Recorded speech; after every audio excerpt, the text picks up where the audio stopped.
Get there, you guys. Find it. Season 5, episode 18. Meet me at 5 seconds.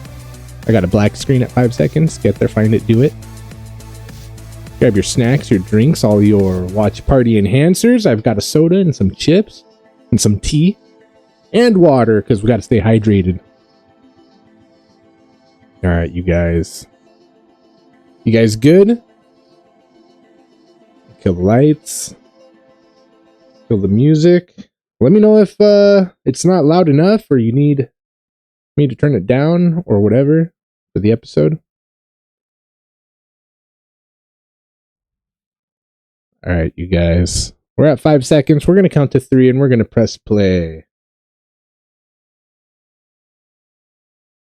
Here we go. 1, 2, 3. Hi, I'm Peter Deloise, director of this episode entitled The Warrior. And I'm Dan Shea. I'm the stunt coordinator and Richard Dean Anderson's stunt double. And I play a character named Sergeant Seiler.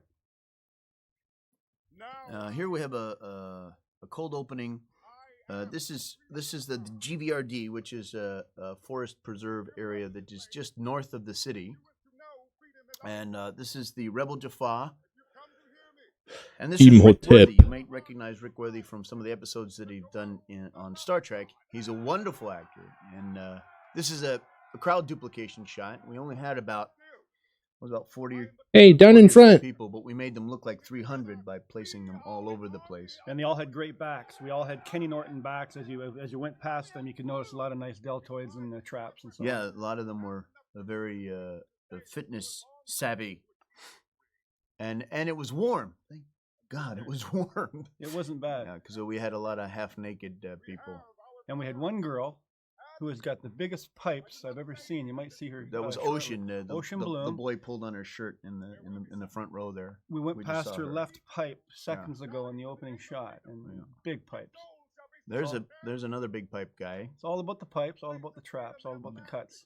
Which I think adds tremendous amount of production value to see all these incredibly physically fit people and the trappings of their old uniforms. Yeah, symmetry and vascularity. That's the catchwords. Now, what Katana was talking about here, there's another crowd duplication shot. He's talking about things that Teal'c and Braytak have been talking about for a long time, about challenging the Goa'uld and how they're not gods. And this character has the raised gold emblem on his forehead, which meant that he was a first prime at one point. And he's claiming to have killed his Goa'uld master. And all these Jaffa are the collected masses from the dead system lords of the last 5 years. Yup. So we've killed quite a few system lords, and their legions of Jaffa, of course, we've used in a million different episodes before. Now we can use them here because these are all rebels. Right. Now that they've all come together because they're all disenchanted, and they want to not only be free themselves, but they want to free their oppressed brethren and sisterin. And plus they need the work. And they needed the work, and so we said, come out, get a tan, and wear half-naked clothing for a while. And nice. This is a sequel. This episode is a sequel to the story arc that was Serpent's Venom. And we talked about some of the Jaffa that were inspired by Teal'c's and Braytak's teachings, and how that they should rise up against the oppression of the... Damn, when Teal'c was getting tortured. We're actually seeing a collection of them on camera. So there's Tony. That's dope. It's awesome. So the warrior. So good. And this story was inspired by Chris Judge, who talked about a great Egyptian named Imhotep, who was the Da Vinci of the Egyptians, and who was later deified because because of his studies with building and his studies with just anatomy and biology. And I mean, he was such an advanced thinker that when he eventually died, they thought of him as a god, because he couldn't have been that smart if he wasn't, in fact, a god. You and Braytak have done more for us than anyone could have asked. I owe you both my life. So now we get the first semblance of the. There is a rebel faction out there that we should ally ourselves with, and we shouldn't just let them leave their butts out to dry there because we need more help out there in the universe. We do. Yeah. Which makes Kitano's need so great. Now, interesting to note as well, both these men are naked underneath these robes. Bruh. Because we needed them to look that special way. They're actually naked from behind too. It's like one of those hospital gown robe, deals. So it's they- kind of open at the back. Because it's very, very hot when you shoot in this briefing room. It's very You have warm. 10,000 actors and crew guys all in this one little tiny phone booth. And after about 10 hours, people are just sweating. So what a few of the main characters ask for, especially the robe cloak guys, is an opening at the It's back. an opening back, and they don't wear underwear, so you get the crack action there. Well, yeah. Usually I say just say no to crack. Bro. In this case, it was warranted because I think actually Chris Judge had the big boxers on, those big baggy powder blue ones that day. Not and that then I was, and then no. Tony, who plays Bear Tack, he's was just bare. wearing the. Oh, he's totally bare. Oh, well, I thought he had a banana hammock on at that point. No, he was totally bare. Although you couldn't tell he had the flops Yo. coming up the back and around, so there's a little hint of Well, he can pull that off. he can carry it. because he's got the butt. For He it. can carry it. He's got that little sway bum and this, it's kind of Vivian Lee waist. Yo. It's all great. Mm. How wide was her waist? 17 inches? Vivian? I wasn't there. I Wasn't don't there? know, but she was I petite. think she had a tiny little waist. Clark Gable just took her right up the steps there. Yeah. So now they're asking for help, and we're in a position to help. So we say, let's go help.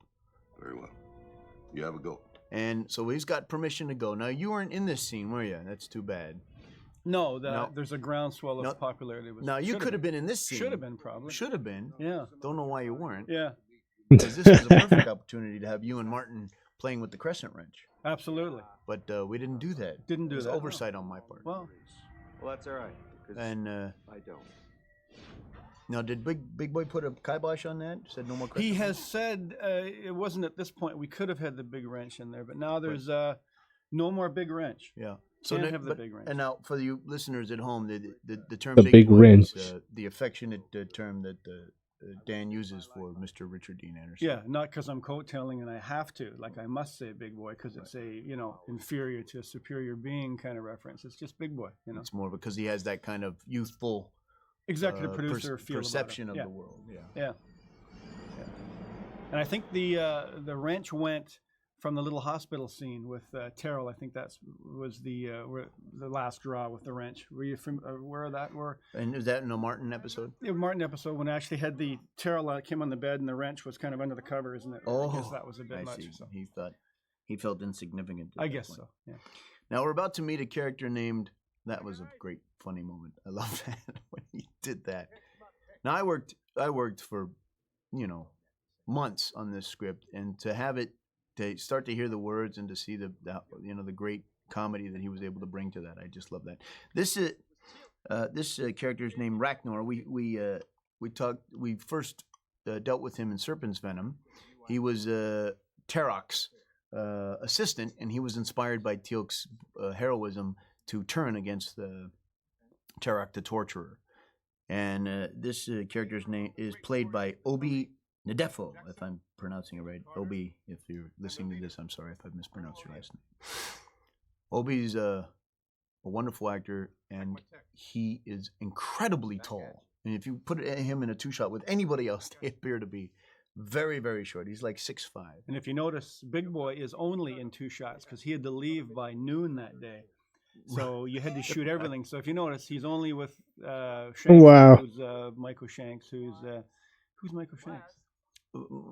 Michael Shanks, well, he was able to stay that day. Yes, absolutely. But if you stand next to Rick, you get shot out. yeah, No, there's the P90s. We brought P90s. This is the Yeah. first. Now, Brad Wright, in his wisdom, hey, human weapons, they're not impressed. They're not impressed. And Brad Wright wrote this wonderful scene, which did not appear in my original version of my story, which was O'Neill and Carter giving a demonstration of the lethality of P90s versus staff weapons, which appeared nowhere in my script, but then he finally said, okay, well, we're going to deal with this once and for all. This is why we keep kicking the Jafar's ass. And he shows we'll get to that scene in a little bit. This was a great opportunity to show the Jafar in their rebel environment, in their it's almost like a refugee village, if you will, and they've mounted some staff cannons on some wheeled carts, and we had great weather, and we were able to film outside, which we don't usually do. We don't film outside unless it's during the summer months. Tony actually looks good backlit there. I've never Doesn't seen he? Tony look that pretty. He looks, Yeah. Shankster always looks kind of pretty. Yeah, It's Michael Shanks he's there. damn handsome, Yeah. and we can say that because we feel secure in our I sexuality. certainly do. Yeah. Now, These guys. you're a sun worshiper. You've got quite the tan. Actually, according to Jan Newman makeup, I'm red. You're red. You're in Ruddy the spectrum red. of red. Yeah, not tan. Red. So here's some helmets and some standards, and here's our first glimpse of Capoeira. You want to There talk they about are. these guys? I'd love to talk about capoeira. These guys are great. Capoeira is a Brazilian martial arts dance, and we picked up these experts. They were putting on an exhibition around that time, and they were kind enough to come up and do their thing in the mud, in bare feet, in the rocks, and they kept working and kicking and flipping and jumping and running for 8 hours a day. Yeah. And there's Kevin there. He's got the good cuts. Lloyd just left, and we got Marcos. We'll see them. This is Marcos, the teacher, the master of the group. And here we've got Marcos, yes, against Steve Steve McMichael. Michael, who's a very good stunt guy. He's also quite good at capoeira. Mm-hmm. He used to be in the armed forces. Yeah. Now we got Kirby Morrow, who you may recognize from an episode entitled Korai. He's a guard who was a crossbow guard. And then we've got Giorgio Mashiita. Have I said his last name right? I'm not sure, but there he is. Giorgio, Yoshida. he's an incredible staff expert, Giorgio. Now, Giorgio and Kirby went out for 3 nights straight on their own to a gym, and they worked all the stuff out on their own, doing backflips and stuff. And Giorgio is a staff freak. He's an expert weapons He's an guy. expert. He actually spent 3 months just carving wood things that he could hit it and punch it and kick it. Yeah.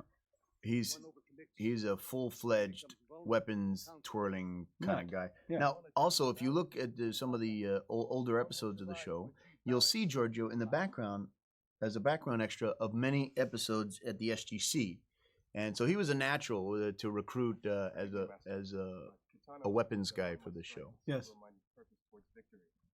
And he was able to help some of the other people figure out how to properly spin a staff weapon or two. He did. He helped out the actress. He also did a Beau Bridges movie where he was the weapons and fight expert, and they had a bunch of fights there with these trolls and stuff falling off ships. So here he is now. Giorgio's on the left of the screen there, and he actually did all this. These are the actual actors doing this stuff. There Yeah. was no stunt doubles at all. Right. And then this is a lesson in the severity of how hard these guys train. And of course, I took credit for all this action choreography, but it was all Giorgio. As well you should. Cool because, shot. you know, I took credit for having Well. directed it. And we got Mike Roselli's chest, pecs in the background there. He's a stunt guy. Where I come from, it's called beating the crap out of each other. The boy's symbiote will heal his injuries, O'Neill. So we had to invent a non-lethal weapon that they deal with each other. So if you were a young Jaffa and you learn how to fight, one of the first things you learn to fight with is a wooden staff that doesn't actually fire until you graduate up to a firing staff. And so you have to know how to do a close combat, whack your partner, whack your enemy type fighting before you're allowed to have a firing staff. But these, as Ragnar tells us, they use the wooden staffs, the Bashak training staffs, because they don't have firing staffs for everybody. They're not fully, and that's the old, was it something I said? Is it my breath? How come everybody's leaving joke? And it's also easier for the stunt guys to flip around without having those huge heavy staffs. The shorter staffs. The shorter staffs are kinda much for the juveniles. Practical, yeah, for the practical part of it. We never get this when we come home. So there was a lot of cheering on this A lot show. of cheering. A lot of cheering. Yeah. It's like an old Errol Flynn movie, like Captain Blood or something. A lot of cheering. Right. Or Robin Hood. Robin Hood's another one. And That's too another. much cheering in Rob. Alan Hale cheered too much in that one. Did you think so? I thought so, yeah. Nice Well, color, though. You're entitled to your own cheering. Yeah, too much. Let's go then, boys. Too much stuff. And they'd always put their fists on their hips. Errol had the old hip. Yeah, full on big This is hearty laugh. This is my dance belt. Yeah. And then Errol would have another orange, which was filled up with What's with orange? What's that liquor? Not rye. The white Schnapps? The clear stuff. Vodka? Vodka. Yeah. He used to have his oranges inserted with a syringe with vodka. They thought he was on a health kick. But he was actually getting gunned to the bejesus. And then he could laugh a little easier. So this is cool. This is Kitano acknowledging Braytek and Teal'c's contribution to the rebel cause, and the fact that they were one of the forerunners on this. You know, we've got to fight against our oppressors. Now, that V, that upside down temple V thing on their heads, that's what Imhotep's version of his symbol was. Then you'll see Sokar symbols and Harrower symbols, and I get some Ra symbols. So these are a collection of these. Normally, these Jaffa would be wanting to kill each other, but now they've all come together with their various symbols on their head for a common purpose. And this is where again we're touching on the human weapons concept and weapons. Big non-reaction. Human weapons, not so good. Little tiny bullets, not so great. No. So I love this scene coming up. This is a lot of fun. And Will Waring's kid is in this. I got to point that out. Oh, you're going to love that. That's a lot of fun. All right. So yeah, show him up. Carries a 50-round. This is a lot of fun because this is an explanation of how come we're able to kill these poor guys all the time. And there we've got Brad Kelly and Mike Brad Roselle. Kelly you'll see in almost every other episode of this. He's the one in the dress that O'Neill makes fun of downrange there, where it's to swing the target. What, 60, 70 yards down? Yeah, give or take, sir. Okay, so now we got Obi. Now, this was funny because I had to explain to Obi how these stab weapons worked. There's Ocean. There's Ocean there on the far left with the pipes. Yeah. And that on the bottom right there is a small boy in his. That's Will Waring, our A-camera operator's son, and he was not very impressed with the firing of this staff. And when they fire, the laser doesn't come out of it when they fire on the day. Just a little bit of smoke pops out of the end, and it doesn't make very much of a bang. But he kept saying, are you going to fire the gun soon? Are you going to fire the gun soon? Are you going to fire the gun soon? I say, yes, very soon. Can I go to the bathroom? Yes, you can go to the bathroom. He was so excited about the firing of the gun. And he kept asking me, when are you going to fire the gun? When are you going to fire the gun? I said, soon, soon. And then we gave him earplugs. And he was so impressed with the idea that the gun was going to fire that he was just fixated. There's Brad Kelly. There he is. And Mike Roselle. You in the dress. Yeah. I love that line. That was an ad lib. I thought you were No, it's you in the dress. Swing that thing. And we good looking lads on old Brad. Oh, yeah. He's a worker. He's not wearing any underwear as well. No, of course. We should note that's that. a given. Bruh. Yeah. Now, he moves out of the way. Now, as Richard Dean Anderson moves out of the way, you'll see the small boy. Watch him. He's got his head down, and his eyes are shut, and he's completely braced for this noise. He didn't see anything. He was so interested in seeing the firing of this weapon that That's too funny. That he was willing to forego going to the bathroom. And well, then Will actually doesn't see much either, unfortunately. Oh, boy. And now he's got his head down again. Please don't make me watch this. Pakong. That was fun. The special effects guys really outdid themselves this time. They severed a log in half. And the rope. And the rope. Wow. That was pretty cool. Yeah. Now, it's also, I should mention that this episode was written and filmed before September 11th.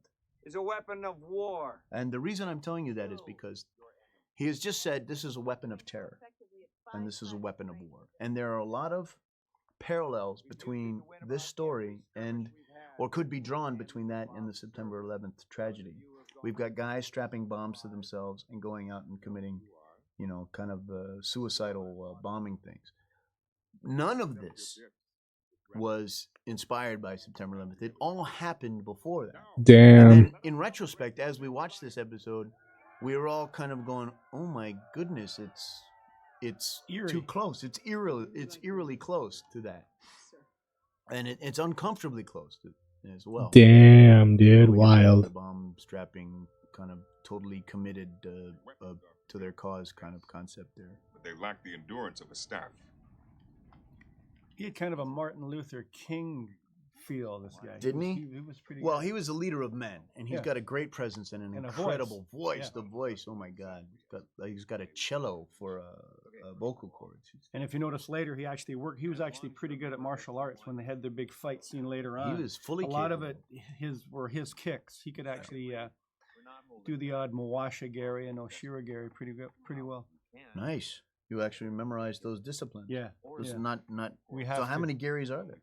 There's a whole bunch of Garys. So Shira-gari, Mawasha-gari, and there's a bunch of Garys. There's Brad Kelly in the back of Richard Dean Anderson's close-up. Brad's in the back of every close-up. Yeah, he plays the Jaffa commander in The Fifth Man. Yes. He's got a goatee and he's ordering people around and Matak, Satak, lick my sack, that kind of stuff. Yeah, and he dives on the Grizz. The Grizz used to be the Grizzlies' mascot, and he was actually the fifth man dressed in orange clothing. Photo double alien Yeah. that gets tackled Yeah, by the stunty Jaffa. kind of a guy. Yeah, Brad actually grabs him.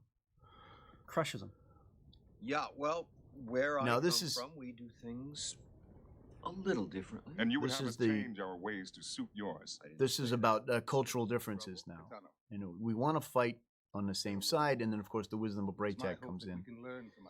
Hopefully, our differences will make us stronger and not weaker. This And is the deep stuff. The deep You stuff. got to be paying attention. To Yeah, absorb well, I mean- this works at a different level than just people. No, if getting you're only shot. considering the fact that all these robed guys are naked, Yeah. you wouldn't get this you wouldn't at all. pick up on this stuff. Right, that See, they're I- not wearing underwear. I only got it because I read it, and I don't really think that deeply. But and someone told me I overheard some deep people talking. About some of the story? Depth. The depth of Talking about of the the depth story? Of it, yeah, a lot of depth. I remember this day. Yeah. There was mosquitoes in this. It was not Yeah. a very comfortable day in this net. And under this tent, it created a kind of a humid atmosphere, which Ooh. made there was a little bit of mosquito action there. A share of the spoils. And So what day did Rick have to leave that day? Spoils are good. He was there the most of the day. only on Friday. Yes, yeah. Only on Yeah, Friday. it's all good. Tilk has informed me that you No. require several hours of sleep. This was There's no shame in there's no shame in needing sleep. I like that line. Brad wrote that line. Very funny. Gee, thanks. Gee, thanks about the sleep. So now this, we don't usually see this. This is Teal'c chilling. Smiling, chilling. Hell yeah. Drinking a little, some ale. Have you chosen to join us, Teal'c? Now, Tano has yet to ask. this is a rare situation in which we're actually on location, but inside of a tent. Usually when we're on location, we shoot outside, but here we got real background with grass and people walking around in the back. And when we're in, traditionally, when we're inside, we're in The studio. a studio, and so there isn't grass and sunlight and people moving around, and so we can't really tie that in. And these MREs, which is meals ready to eat, they were it's mostly dehydrated food. So these poor extras who are eating this dehydrated food in the back, I believe they got very bunged up, I think is the medical term, because there's no actual What you're saying water in the food, and Bro. it draws the water from your system. So you Constipation, bunged up. dog. Medical It's like term. eating cork. I am not a fool, Tilk. The old duodenum gets a little bit bunged up. Make us stronger.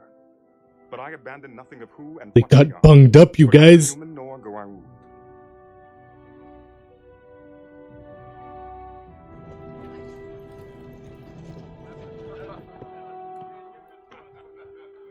So I guess Teal'c's staying out all night with his new buddies.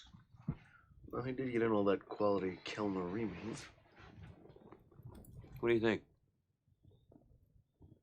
Of Kitano? Well, you have to admit he's got presence. And his followers are almost fanatical. Almost. Well, it does make them formidable. Ancient Japanese feudal lords recognized a discipline that incorporated indifference to death as a very effective tool in battle. Now, what's with this Jomo Sicko thing? Jomo Seku. Like anybody in that crowd's gonna challenge him. Kitano's managed to collect Jaffa from at least 6 different system lords. He must be doing something right. Well, they have no problem with dying. I have a problem with that. You have a problem with dying, or you got a problem with the fact that they don't have a problem with it? Both, I think. So now they're going to sleep, and they're going to go on. It's almost like Bond in the morning. Camp. Lawrence of Arabia. They're going to go on a raid together, right? if you recall, Lawrence of Arabia had, they raided the shipments of the trains. So this is them pulling an ambush on a shipment of I believe it's Naquita. Well, this is where Dario, the stunt guy, you actually fell better than him. Here you were as a director demonstrating to these fools how to fall down, and you actually jumped up there with no pads, slammed on your back, and Dario. There's Dario on the far right there. He does this little rinky-dink little fall. He's got a huge back pad on. He's 6'3", 270. You felt he could have done it better? I thought he could have done better. The fact that you had to throw yourself high in the air and slam yourself down was proof of that. So the warning shot causes... There, look at that. I actually put a pad down. I put a little foamy down for him. Yeah, but it didn't do much. No, well, you did more with no pad. Well, I also had more mobility. Yeah, now this is Kitano showing what a crazy nut he is, running out in the middle of a firefight. He does not know fear, but he knows stupid. Yeah. As O'Neill quickly points out. But people never get shot in these things anyway, so. Right. So why? Maybe why he's not worry? that brave. Hold your fire. So he just walks right out in the open, and they can't believe it. Then you know that there are other Jafar who believe that the Goa'uld are false gods. Now this is believe or die kind of mentality. And which is kind of neat because he makes this impassioned speech to them. And it's slightly ambiguous. If you go back, it's slightly ambiguous as to what these people must be thinking, right? These Jaffa. Are they in on the game, or are they actually moved by what he's saying? Is this some sort of undercover thing, or are they actually literally moved by what he said to the point of where they're pledging their allegiance by putting their hands on their chest and bowing their heads? I just remember how many times I had to tell that extra what to do. But he was good. But he was good, but it took a while. But he didn't, because he didn't have the benefit of a script or knowing what was going on. So he I had just to, showed up. Yeah, he just I got back from acted out craft for him. service. More of this Robin Hood cheering. Robin Hood cheering. And in fact, that with the arms up, that's really Robin Hood. This is Choke being thrilled by what he's seen, and O'Neill saying, "Well, that was." He doesn't believe it. Kind of weird. No. This is Mike bringing Roselli. home the spoils. Mike Big Roselli. chest. There's big Brad chest, Kelly. Brad Big Kelly. pipes. Put him in the Brian. front. There they all are. Simon, gymnast. And then it was just so great to be able to shoot on this plateau. This is the same plateau that Demons was shot. If you remember Demons, the mid, this is Mid Valley at the GBRD. If you go and look at Demons, you'll see the giant Stargate on this plateau in the middle of a valley. This is that same exact valley. And MacGyver. And MacGyver. 10,000 MacGyvers on the same spot. Yeah. It's a great spot because you get the mountainous terrain, but it's open enough so that you can not have all your shots obstructed by foreground trees. Sir, I've got a problem with Teal. So you saw Chris Judge running in that shot, didn't you? Well, yeah. That's how you know he was truly inspired by the story, because he actually broke into a trot, which he almost never does. I think he can run in a straight line. He just can't cut. That's the problem. He was a defensive secondary for Oregon State, wasn't he? He was something. Great football player. Yeah. And he's got the butt to prove it. Not to draw the conversation back to that. Yeah.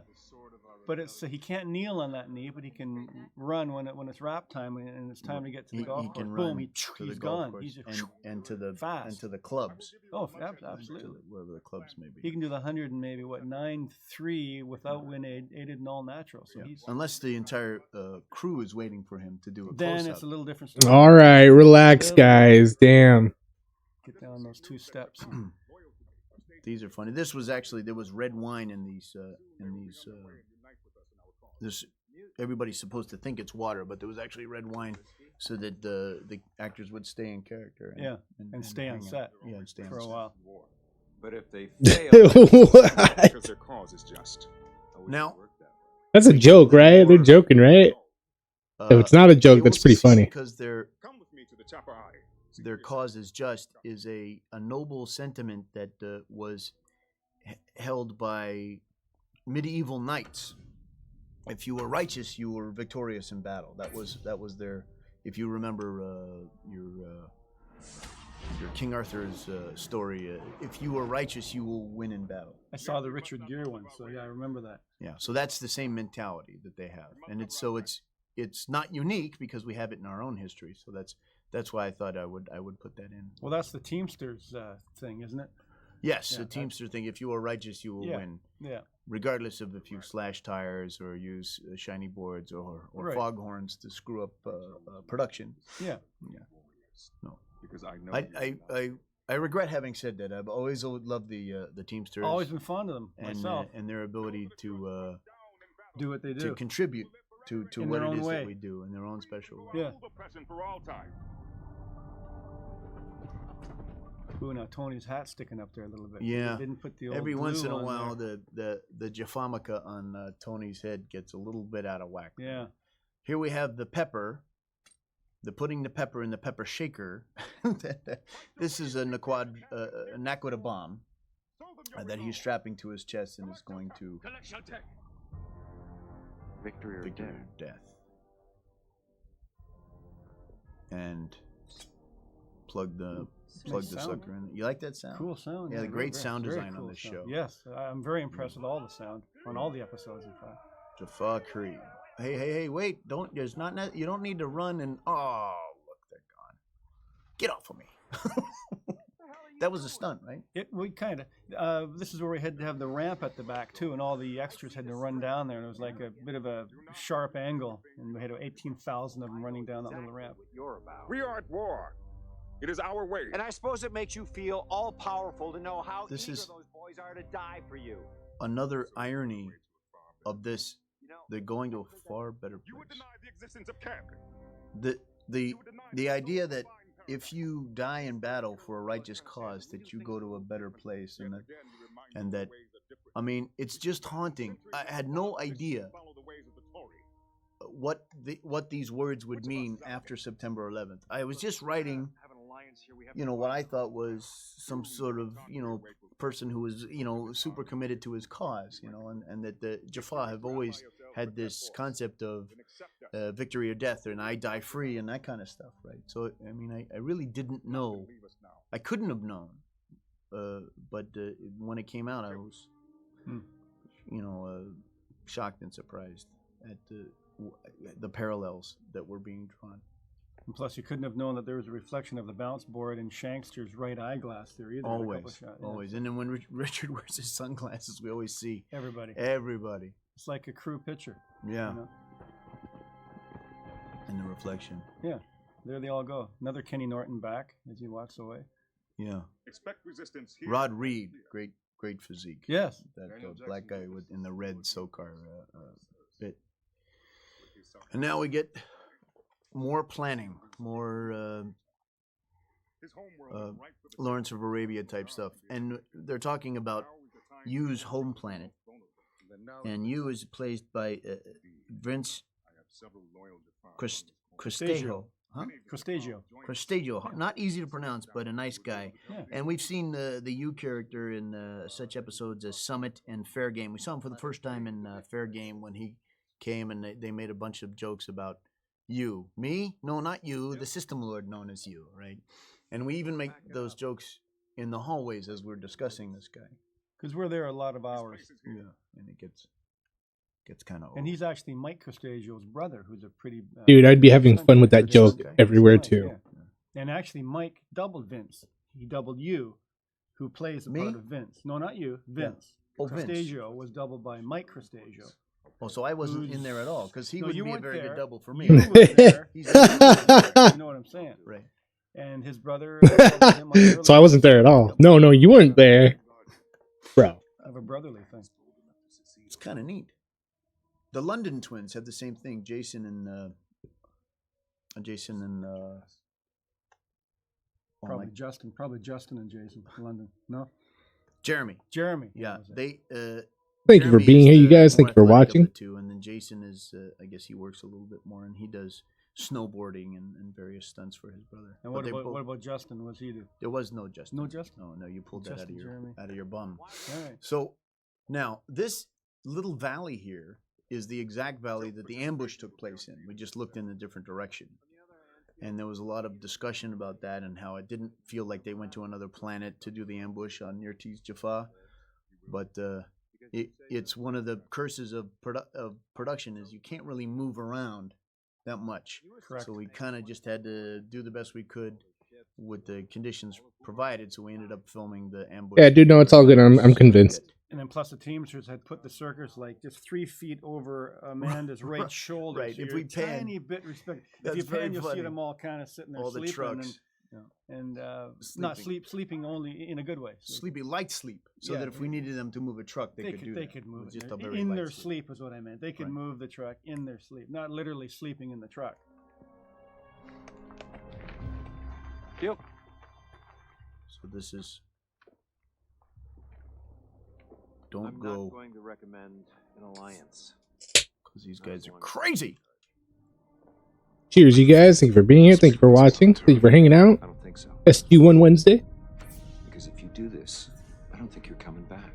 When I return victorious. So there was a lot of discussion on whether Teal'c would agree to go on a suicide mission or not. So what eventually came out of it was that he believed that the mission that he was going on was not in fact a suicide mission, that he had every chance of succeeding and living. Be my second in command.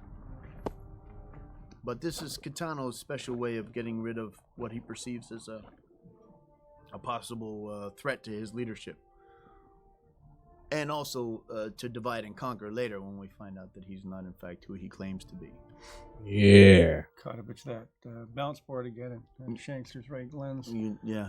It's really annoying, isn't it? No. No, it's very Look at natural. the pipes there. That's woo. A lot of pipes. Yikes. Yeah. Push in there, double push in. That's a very dramatic It costs push. extra double Yeah. when you do a double push in. This is Used Planet, which I believe this is a reuse. And now, off camera, a judge has been, Teal'c's character has been captured. It didn't work out. And there was a little bit of confusion on the internet. What the hell happened? How did he get captured? Yeah. But we thought it was wasn't as necessary. We did actually film a scene in which he was captured. Yes. Where used infantry was waiting right outside the Stargate, and just captured them as soon as they came through. But we felt it was better to just cut to the chase and show him in already captured mode, and you telling him that he's been made a fool of, and that he knows everything. And I believe we'd actually hired Paul Wu to be blasted just before this. That got changed too, I believe. Paul Wu was one of the great Jaffa who got blasted in Fifth Man. He's about to kill O'Neill in Fifth Man, and he gets shot himself. Got a push in on that one too. Got a push. That was a real nice push in. That was a nice one. Yeah. I'm holding you. Paul Wu was also in the episode entitled the one the Show and Tell. He gets blasted by a Ritu. He was on the ground and he played Chu. That's right. He played Chu, Chu, Chu. Yeah. And he got blasted as well. He was a special ops guy. He's got blasted a few times. Yeah. Damn. So here's Braytak. It's busting apart. Damn. Not good. And now before we get into it, there's going to be a big finale here, a Capoeira finale here. And incoming, bro. Gym, and I was writing the script, and I was at the gym, and I needed a special martial arts system so that I could show that Teal'c, although he's quite cool, can get his ass kicked. And so I saw this poster, Capoeira, and it just naturally fell into place. You went to see their exhibition. I did. And then you hired all these guys. Yes. And one of the Capoeira guys, whose name is Bola, ended up doubling for our Kitano character. And our double for Chris Judge was Johnny Omer, who doubles for our Chris Judge all the time.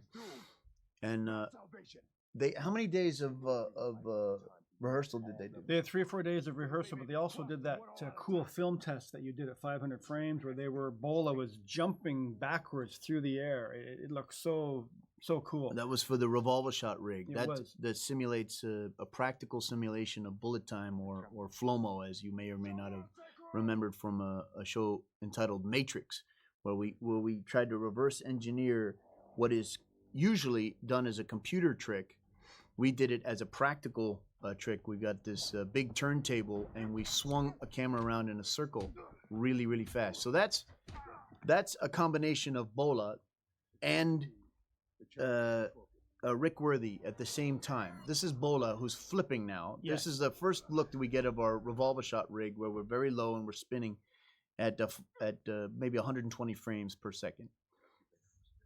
And this is all to give us the impression that these two Titan-like fighters are just going at it wholeheartedly.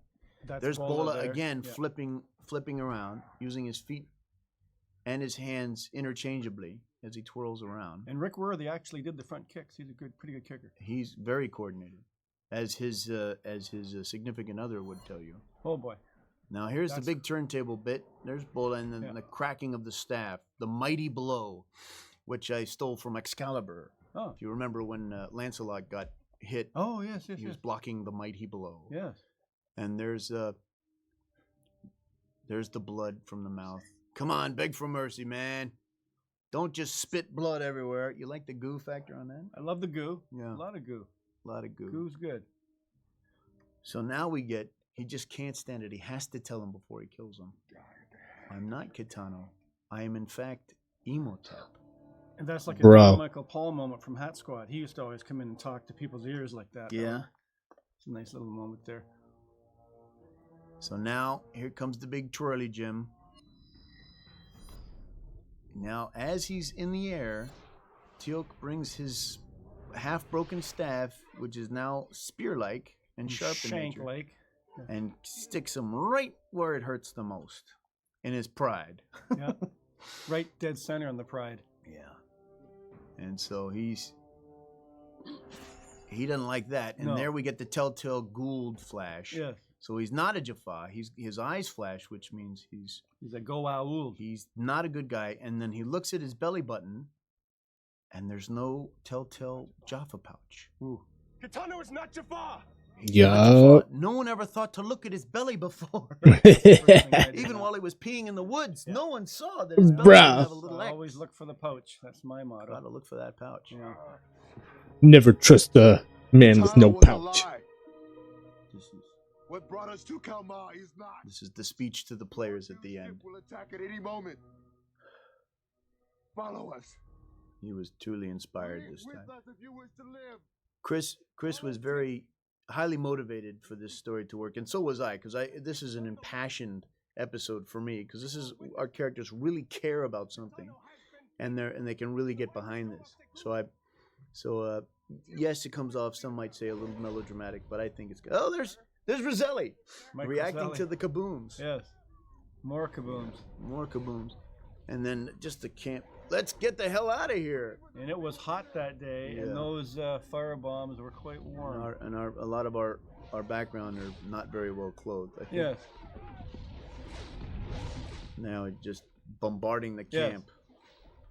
Kicking the crap out of it. And this is the actual shot in which someone got a little hot there. Roselli, I think. Yeah, got Mike a little Roselli over got a hot little there. bit hot. He was in the back, didn't have a shirt on, Yeah. and I did not goo him. Didn't I put always the put fire the fire retardant gel goo on. them. Yeah. Didn't put it on Mike Roselli that day. There's Ragnar Karen Kid. There's our famous split screen, Yeah, which you that's go in cool. one side and don't come Yeah. out the other. And then we get our final goodbyes from our core players and, of course, Teal'c and Braytech. They're continuously bombarding the camp. But not this day. And we'll just have to suck it up and come back another day and kick ass. Damn, dude. So you did even though you say that the guys, you had nothing to do with the choreography, I think you deserve a lot of credit, because some of the stunts on this show are just amazing to me, and I can't believe that we get them done week after week. And you should take a lot of credit for that, because every time we see Richard Dean Anderson flailing his arms around and with his pinky up, that's actually you, isn't it? It is apparently me, yeah. Yeah. You get the pinky out there holding the gun. This is cool, because whenever we watch this at home, Yeah. whenever my name comes up, the two bugs and Mrs. Clampett What go, do they do? Daddy! But they watch for your name and they say, Yeah. Daddy, Daddy. And if it's a dual name, if it's Siler and stunt coordinator, then they do You get a double- Daddy twice. A double daddy. Double Daddy. Been a pleasure working with you. dude. Thank you, sir. Okay. Funny, dude. Dope.